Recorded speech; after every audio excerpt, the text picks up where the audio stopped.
malade. On parle donc de ce qu'on appelle demande de proposition précédée donc de manifestation d'intérêt. Alors que si c'est inférieur à 150 millions au niveau central, on va faire ce qu'on appelle ça sera la troisième fois qu'on revient sur cette procédure. Lorsque c'est inférieur à 150, consultation directe donc du consultant. On dit la répétition est pédagogique. Au niveau des concentrés, c'est-à-dire collectivités territoriales, les gouvernorats, communes, les EPE créés donc par les communes, lorsque le montant de la prestation, le montant prévisionnel, j'aime dire le montant prévisionnel pour que vous ne confondiez pas avec le montant du marché. Le montant prévisionnel, c'est ce qui est prévu, inscrit donc dans le PPL. Okay. Lorsque le montant prévisionnel atteint 100 millions en avant, donc si on va parler mathématiquement, c'est 100 millions fermés à plus l'infini. C'est pas ça? 100 millions fermés à plus l'infini, on aurait ce qu'on appelle demande de proposition avec manifestation d'intérêt. Alors que si c'est strictement inférieur à 100 millions, donc de 1 franc à 100 millions ouverts, donc ça c'est ce qu'on a vu en troisième ou bien en seconde. Les signes. 100 millions fermés, 1 franc fermé à 100 millions ouverts. Je dis c'est en troisième qu'on a vu cette prochaine. Là, on va parler donc au niveau de concentré. Ça veut dire que de 1 franc 100 atteindre 100 millions, on va parler donc de consultation directe de consultants. C'est bon? Donc on va voir maintenant c'est quoi demande de proposition, c'est quoi demande de proposition avec manifestation d'intérêt, c'est quoi consultation directe de consultant. Donc pour retenir facilement, vous voyez que les seuils là, fourniture et équipement de prestation intellectuelle, ça c'est commun. Donc vous retenez seulement 500 et 200, 150 et 100. C'est ça. Puis maintenant vous le posez. Alors, la procédure donc, de consultant demande de proposition précédée donc de préqualification. Donc dans votre réglementation, vous appelez ça demande donc procédure donc de consultation. Hein? Dans l'espace Nouveau-Mois, on appelle ça demande de proposition précédée donc de préqualification. Donc c'est la même chose. Donc quand je dis demande de proposition précédée de préqualification, ou bien consultation, procédure donc de consultation, c'est ça. C'est la procédure donc de droit commun en matière donc de prestation intellectuelle. Donc si c'était QCM, on peut poser la question, quelle est la procédure donc de droit commun en matière donc de prestation intellectuelle? Vous allez dire que c'est la procédure donc de consultation ou bien demande de proposition précédée donc de préqualification. Ça va la même chose. Mais si on posait la question, quelle est la procédure donc de droit commun en matière donc de fourniture, équipement, travaux? On va dire que c'est le même. La procédure de droit commun, c'est la procédure qui permet à tout le monde donc de venir.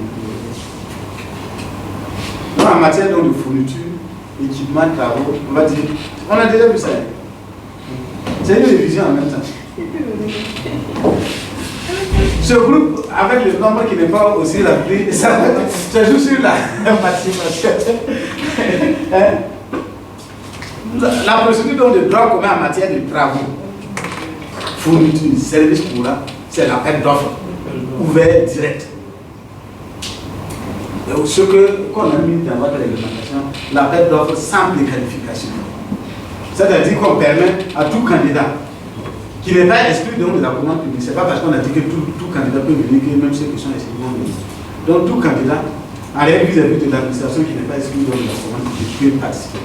Donc la procédure de droit commun, c'est l'appel d'offres en matière donc de travaux, fourniture, services couverts. Alors que la prestation intellectuelle, c'est la demande d'opposition avec une prestation intellectuelle. La procédure allégée en matière donc de travaux, fourniture, équipement, c'est quelle procédure? La procédure allégée. La cotation. Alors que de l'autre côté, c'est la demande donc de consultation. C'est la consultation qui est donc de consultation. Ok. Et la procédure exceptionnelle, une procédure exceptionnelle à toutes les prestations. L'entente. C'est rentré dans le tiers maintenant. Oui. en d'autres termes, manifestation d'intérêt égale à lettre d'intention. Lettre d'intention. Ou bien il y a une différence entre manifestation d'intérêt et lettre d'intention. On va aller étape par étape. C'est quand est-ce qu'on parle de lettre d'intention pour aider les autres. Je peux donner la réponse directement, mais je veux que ensemble, on dit la méthode donc, de Freud, qui consiste à Sigmund Freud à questionner donc l'intéressé pour avoir de résultats. Donc quand on parle donc de manifestation d'intérêt, la lettre d'intention, c'est dans quel domaine? Généralement, c'est dans quel domaine que vous entendez parler de ça? L'intention, c'est toujours quand un prestataire est intéressé et approche une autorité matérielle, il approche à travers une lettre d'intention. J'espère que les autres entendent. Voilà, ça veut dire que vous avez lancé votre avis général dans les passations dans les marchés. Vous avez publié avec votre plan de passation. Les candidats ont regardé. Et les candidats il y a des candidats qui sont intéressés par certaines procédures. C'est le candidat qui vient vers vous, qui fait une lettre d'intention. C'est-à-dire, il marque son intérêt pour telle procédure et il vous dit quand vous allez lancer, consultez-moi.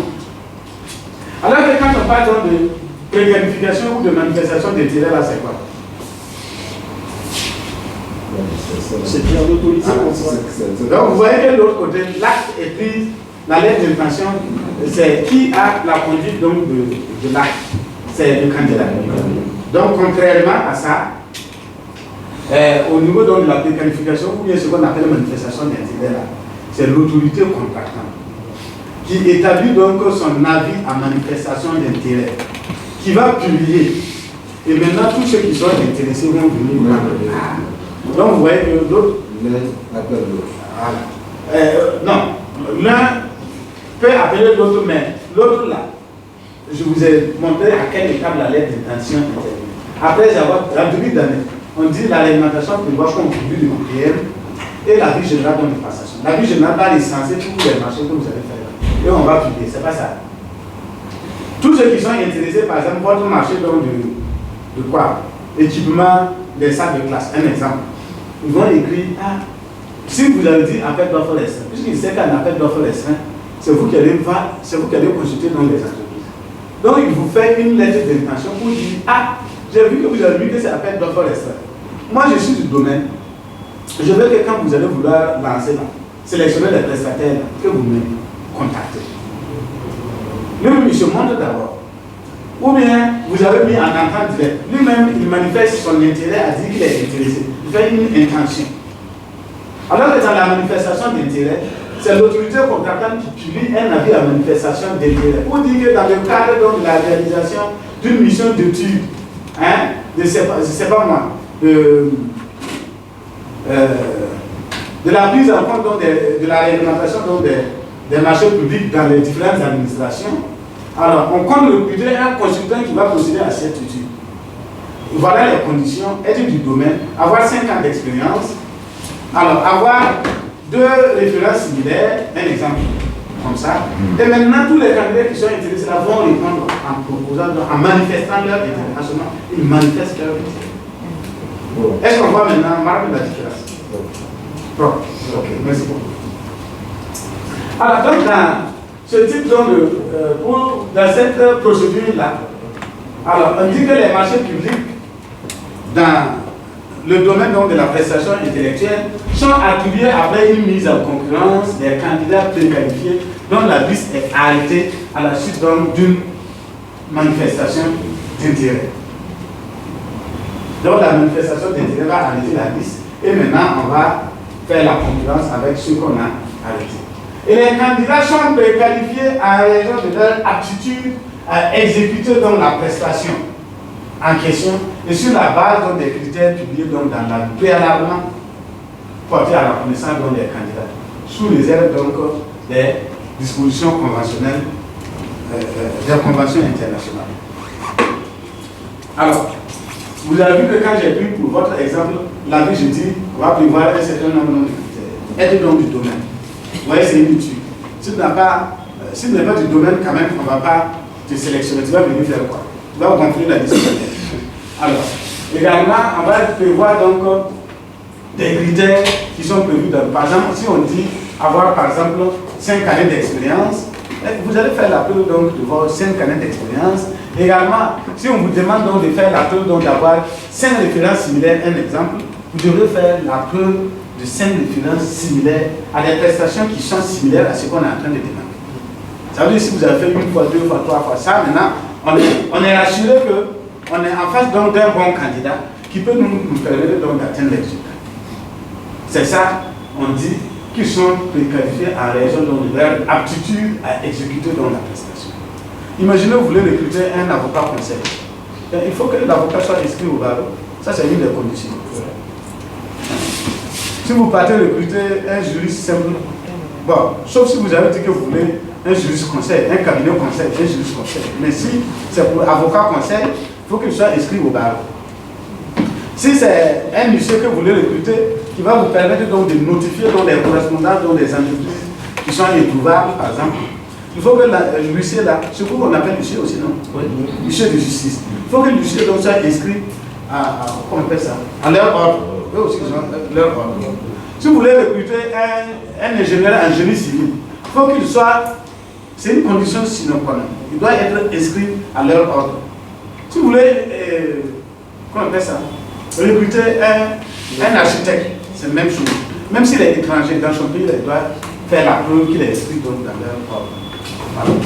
C'est les secteurs réglementés. Il en est de même des secteurs où il y a un agrément. S'il y a un agrément, il fait la preuve qu'il est du domaine là à travers l'agrément. C'est bon? Alors, après avoir les préqualifiés, la préqualification, c'est entre 6 et 8 candidats que vous allez retenir pour la prestation intellectuelle. Donc, quand vous faites la présélection, vous allez retenir entre 6 et 8. La réglementation guinéenne dit que lorsque vous n'avez pas atteint encore 5 au minimum, vous faites une publication pour pouvoir compléter la liste. Alors, si c'est au niveau donc international, au niveau donc des barrières de fonds, ceux qui font de fois les procédures Banque mondiale, vous allez voir que la banque même, si vous n'avez pas atteint le minimum, la banque va même proposer des candidats pour dire ajouter cela dans la liste. Ce qui n'est pas faisable en droit national. Voilà. Donc, qu'on soit en procédure Banque mondiale, qu'on soit en procédure nationale, il y a des différenciations. Par exemple, chez nous, au niveau de la zone, nous voit presque toutes les réglementations. Quand tu fais la préqualification, le nombre de candidats que tu as obtenu là, même si tu n'as pas eu les 6 là, chez nous même c'est 6 au maximum. Nous on dit 6 au maximum, ça veut dire que tu peux avoir 4, tu peux avoir 5, tu peux avoir 2, mais tu n'as pas besoin de les lancer. Tu continues avec pour la seconde partie. Et chez nous on a prévu, je ne sais pas, j'ai cherché la disposition correspondante ici, peut-être que c'est dans la standard prestation de demande de proposition, parce que je n'ai pas totalement parlé. Ou quand il y a exécution, à la phase de préqualification, qu'est-ce que vous faites? Ça, je sais pas la disposition. Chez nous, la disposition, quand c'est exécution, nous on prend le plus ancien, le carnet le plus ancien. Quand c'est réglementaire ou c'est dans la pratique? Non, c'est réglementaire, c'est prévu, c'est écrit noir sur blanc dans notre modèle de pratique. Lorsqu'ils viennent à exécution, on retient donc le plus ancien. Voilà. Mais puisque chez vous on a dit si c'est le plus ancien ou le plus expérimenté. Non, le plus ancien c'est le plus expérimenté. L'expérience. Non, c'est pas un âge. L'expérience dans la pratique. C'est le nombre d'années. C'est ça. Nous sommes tous à égalité donc dans le domaine. Mais lui, il a commencé à exécuter, à prester avant moi dans le domaine.